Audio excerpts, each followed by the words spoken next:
सभी को नमन। आज की इस योग कक्षा में आप सबका हार्दिक स्वागत है। आओ हम सब मिलकर स्वागत करें परमपिता परमात्मा का, सभी देवी देवताओं का, सभी ऋषि मुनि संतों का, सभी जड़ चेतन प्राणियों का, सबका धन्यवाद करते हुए प्रार्थना करें, हे प्रभु मुझे शुद्ध बुद्ध और मुक्त करें, मुझे ज्ञान दें, स्मृति दें, दृष्टि दें, शक्ति दें, शीतलता, शुद्धता, पवित्रता, पावनता, पोषणता दें, श्रद्धा, भक्ति, समर्पण, समता, प्रसन्नता दें, ताकि मैं ज्ञान पूर्वक भक्ति भाव के साथ निमित्त मात्र बनकर निरंतर जीवन पर्यंत जग सेवा, निष्काम सेवा, फल की इच्छाओं से रहित सात्विक कर्म, दिव्य कर्म करते हुए अपने इस जन्म को मैं सार्थक बनाऊं, सफल बनाऊं, ऐसी दिव्य भावनाओं के साथ करते हैं आज के 70 की शुरुआत। आज के 70 में बहुत ही गंभीर विषय है। कई बार लोग सोचते हैं कि मुझे सीधा ही ज्ञान हो जाए, भगवान के दर्शन हो जाएं और मेरा जीवन सफल हो जाए, मुझे कोई कष्ट ना हो, सदा मैं सुखी रहूं, कभी दुखी ना हो। इस प्रकार के विचार हमारे मन में आते हैं और उन विचारों में फिर सबसे बड़ा जो दुख की बात आती है तो मन की बात आती है कि ये मन बड़ा चंचल है और इस मन की शुद्धि कैसे हो, मन का मैल कैसे दूर हो। शरीर में बहुत सारे मैल होते हैं, मल मूत्र पसीना आदि तो होते ही हैं, ये बाल, ये नाखून, आँखों का मल, नाक का मल, कान का मल, मुख का मल, गले का मल और अन्य बहुत सारे, यूरिक एसिड आदि शरीर में बढ़ जाता है, कोलेस्ट्रॉल बढ़ जाता है। तो इसी प्रकार ये एक तरह से मल ही है, जो शरीर में नहीं चाहिए वो चीज़ हो जाती है, पैदा हो जाती है। तो ऐसे ही मन की शुद्धि कैसे हो, जैसे हम बहुत सारी बातें हम करते हैं कि तन की शुद्धि जल से, धन की शुद्धि दान से, तो इसी प्रकार मन की शुद्धि सत्य आचरण से होती है और आत्मा की शुद्धि ज्ञान और तप से। तो आत्मा की शुद्धि कैसे हो, तन की शुद्धि कैसे हो, मन की शुद्धि कैसे हो, तो इन सब को एक तरह से जानना होता है। हम जब तक जानकारी नहीं होगी, और जानने के लिए हमारे पास हमारे वेद शास्त्र हैं, उपनिषद हैं। मैं तो कहूँगा कि बहुत सारी पुस्तकें ना पढ़कर सत्यार्थ प्रकाश को पढ़ें, या आप अगर इस बारे में जिज्ञासु हैं तो गीता को पढ़ें, योग दर्शन को पढ़ें। अगर ये जिज्ञासा नहीं भी है और आप केवल, हमारे को 3 रास्ते हैं हमारे पास, एक ज्ञान का रास्ता है और एक कर्म का रास्ता है और एक भक्ति का रास्ता है। ये तीनों रास्ते एक ही होते हैं। ज्ञान के रास्ते पे चलेंगे तो कर्म तो वहाँ भी करना पड़ेगा। ज्ञान के रास्ते पे ये नहीं हो सकता मैं केवल ज्ञानी हूँ, मैं तो कोई कर्म नहीं करूँगा।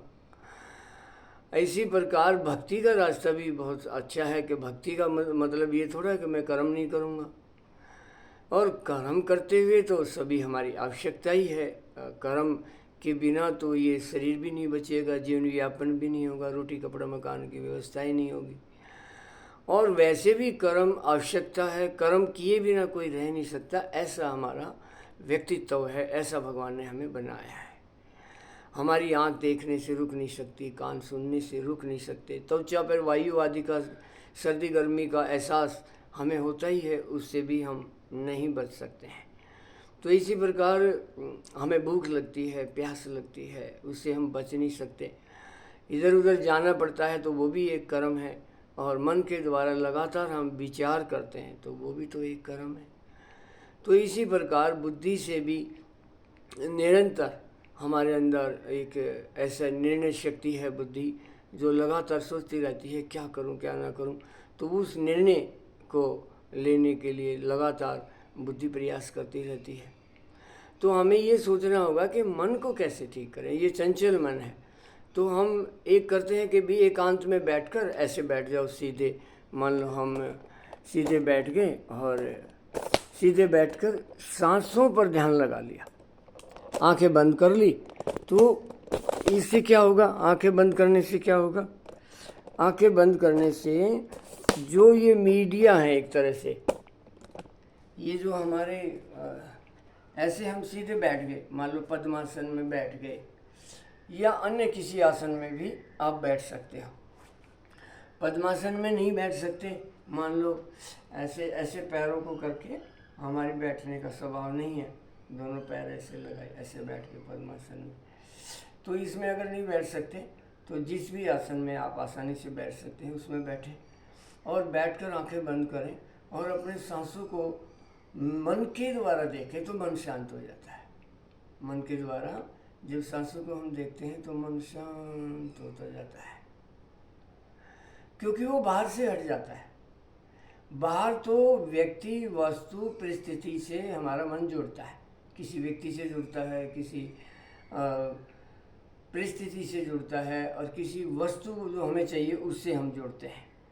तो जहाँ मन जुड़ता है वो व्यक्ति, वस्तु, परिस्थिति तो लगातार बदलती रहती है, तो इसलिए उससे संतुष्ट नहीं होता। और ये जो स्थिति है सांस वाली, ये बदलती नहीं है। सांस तो लगातार आता जाता रहता है, लगातार एक ही क्रिया हो रही है और निरंतर जीवन पर्यंत, जन्म से मृत्यु तक यही क्रिया लगातार होती रहती है। तो मन जब इसके साथ जुड़ता है तो सहज हो जाता है। तो जब ऐसे मन की एक क्रिया तो यह है कि हम सांसों पर ध्यान लगाएं, आंखें बंद कर लें। आंखें खोलोगे तो बाहर के दृश्य से आंखें जुड़ जाएंगी, कानों का बाहर एकांत में नहीं होंगे तो बाहर जो भी शोर आपको, आवाज़ें आपको आ रही हैं उनसे आपके कान जुड़ जाएंगे।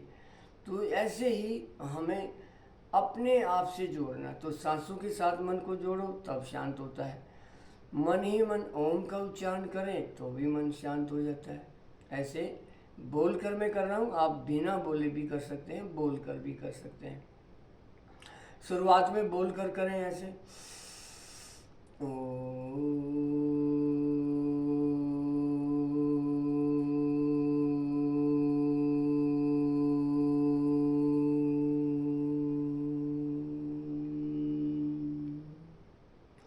इससे भी मन शांत होता है।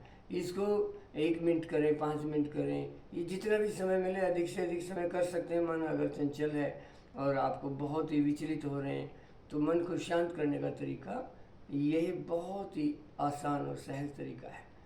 और अन्य हमारे ऋषि मुनि संतों अनेकों, सैकड़ों क्या अनंत प्रकार के साधन बताते हैं मन को कैसे कैसे शांत किया जाता है, लेकिन कुछ मैं मुख्य आपको बता रहा हूँ।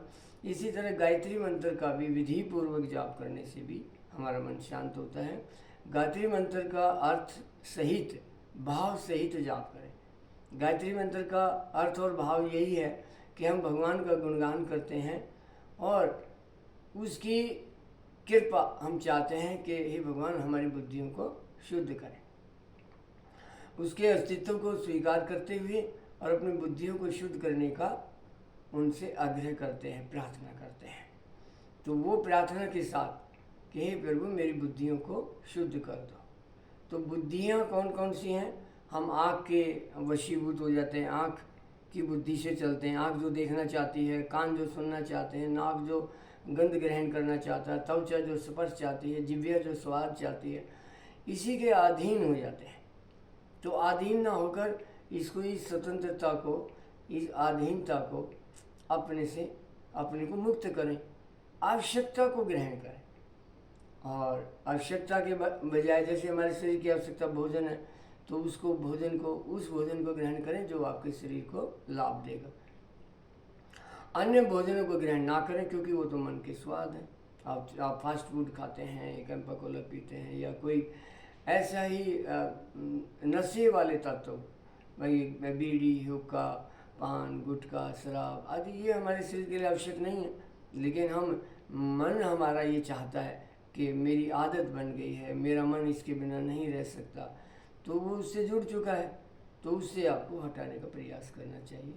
और उसके लिए यही प्रयास है, फिर गायत्री मंत्र का जाप करना चाहिए। और विशेष विधि ये है कि सही उच्चारण हो, जैसे मैं करता हूँ ओम भूर्भुवस्सुः तत्सवितुर्वरेण्यं भर्गो देवस्य धीमहि धियो यो नः प्रचोदयात्। ऐसे हमने प्रार्थना करनी चाहिए, उससे भी मन शांत हो जाता है।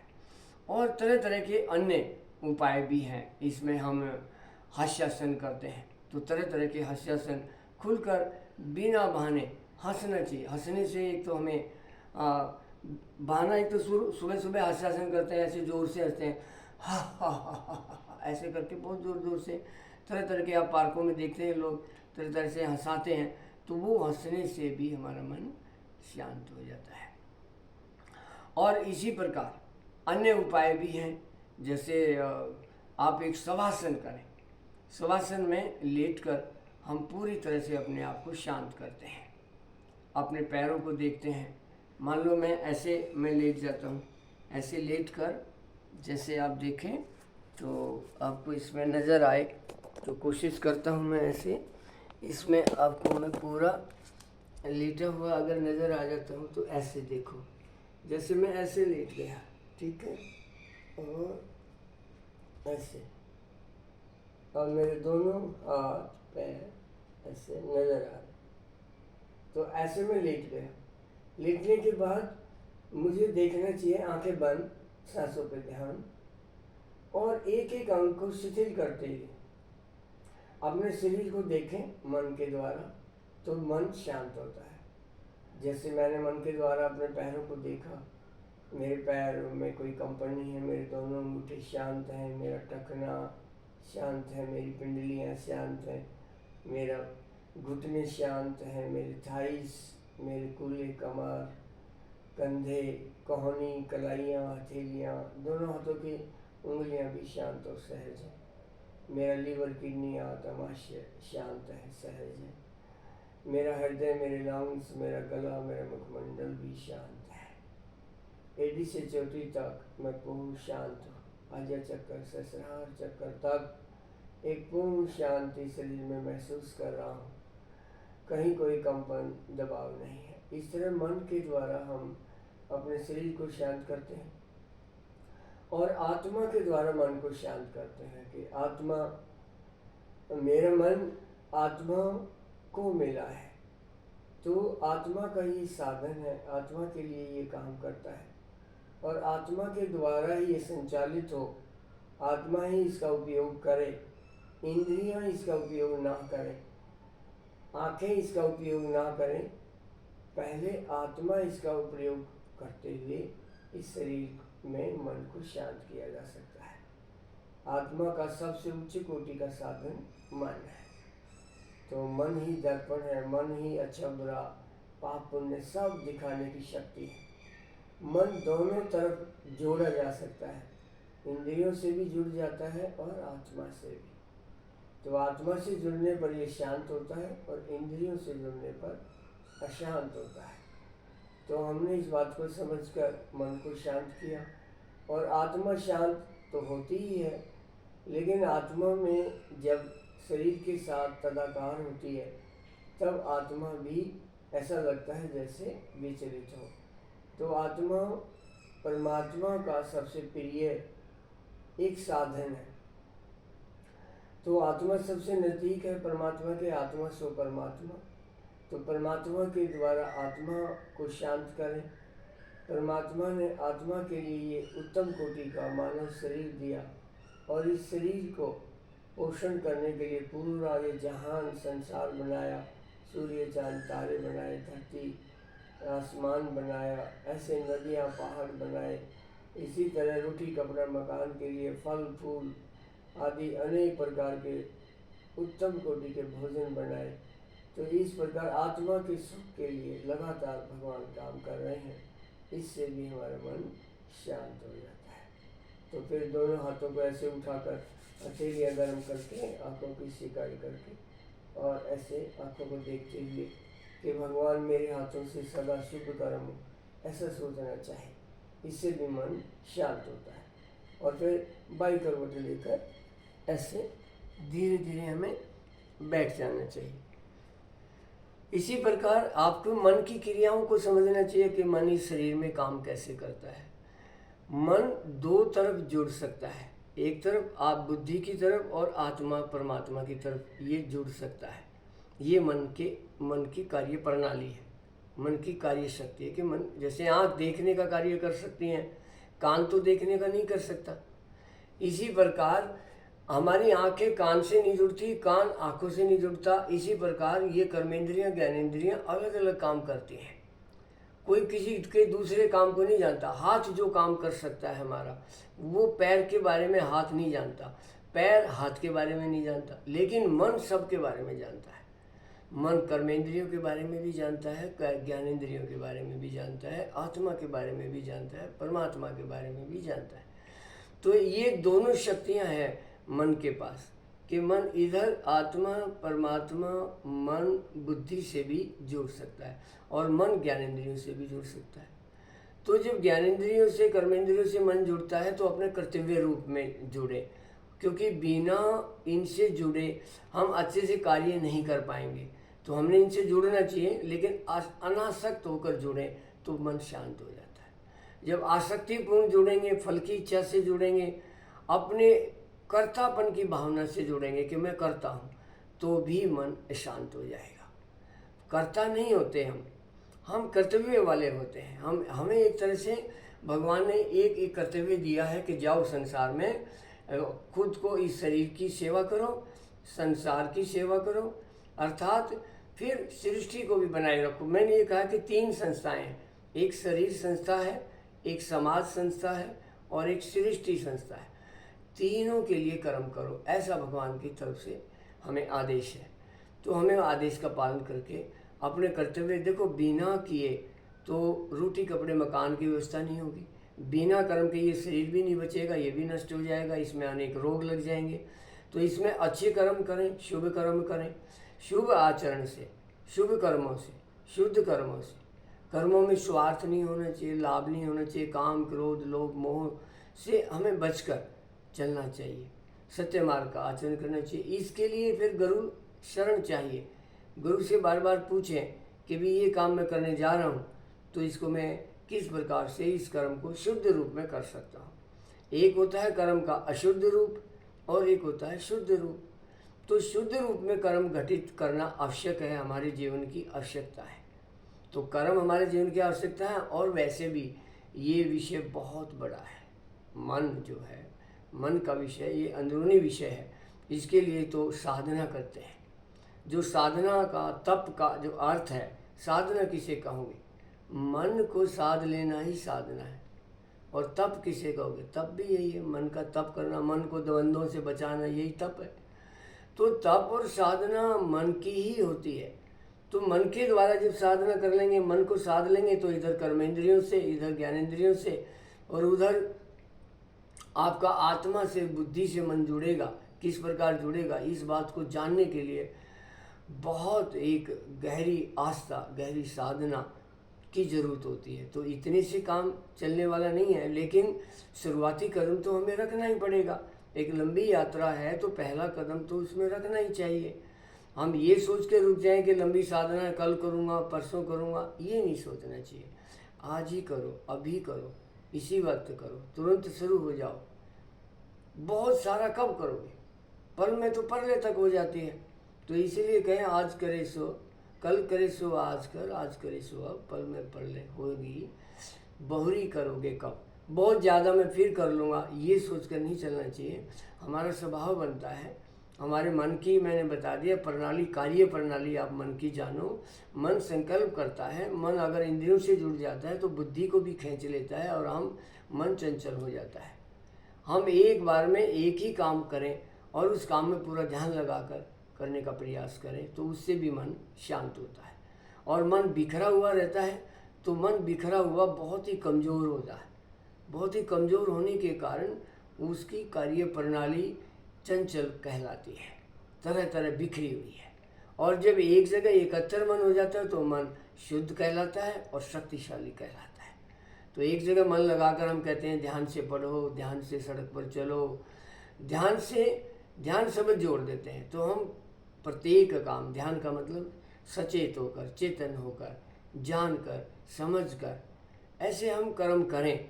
ऐसे जल्दबाजी ना करके सोच समझकर कार्य करें, तो उसी को ध्यानपूर्वक सिद्धि कहते हैं। तो इसी प्रकार हम अपने मन को शांत कर सकते हैं। ऐसे और भी अन्य बहुत सारे उपाय हैं। अन्य भी कोई उपाय ऐसे बार बार मैं प्रयास करूँगा कि अन्य कोई उपाय हुआ तो मनोरोगों के बारे में मैं और भी अन्य आगे आगे ऐसे प्रयास करते रहेंगे। ये साधक की स्थिति के ऊपर निर्भर है कि वो किस स्थिति में है और कहाँ से चलना चाहता है।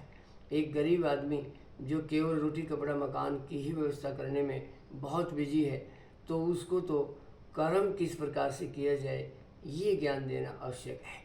तो अपने कर्म हम सुबह से शाम तक पूरे भगवान की कृपा समझकर और अपने स्वास्थ्य को बचाकर और लगातार अपने कर्मों में, शुद्ध कर्मों में लगाने का प्रयास करें और उसमें लोभ आदि से, क्रोध आदि से, मोह आदि से बचते हुए कर्म करें तो एक बहुत ही जल्दी मन के शांत होने की संभावना बनेगी। बाकी मैंने बता दिया, हास्यासन भी है, कुछ आसन भी हैं, प्राणायाम भी हैं, और ये जितनी क्रियाएं मैंने बताई मन की शुद्धि आपका शुद्ध आचरण है। आप जितने भी कर्म कर रहे हैं सुबह से शाम तक वे शुद्ध रूप होने चाहिए। आपका आचरण, आपका प्रत्येक कर्म एक दूसरे की वृद्धि, एक दूसरे का उपकार, एक दूसरे का सह अस्तित्व बनाए रखने के लिए जब आप सोचना शुरू कर दोगे कि मेरा अस्तित्व औरों से है और औरों की सहायता से मैं इस संसार में हूँ, तो इस प्रकार वायु मेरी सहायता कर रही है, संसार मेरी सहायता कर रहा है, एक एक व्यक्ति, एक एक जीव, एक एक प्राणी, एक एक पेड़ पौधा मुझे कुछ न कुछ देता ही जा रहा है। सूर्य रोशनी दे रहा है, वायु मुझे सांस दे रही है, पेड़ पौधे मेरा पोषण कर रहे हैं। ऐसे ही अनेक मनुष्यों ने मेरे लिए सड़क बनाई, किसी ने बिजली बनाई, किसी ने फ़ोन बनाया, किसी ने अन्य साधन मुझे दिए बना बना कर। तो उन सब का उपकार हम पर बहुत बड़ा उपकार है। तो उस उपकार को समझते हुए हम उनकी वृद्धि के लिए भी काम करें और शुद्ध रूप में करें, तो इस प्रकार हमारा मन शांत होगा।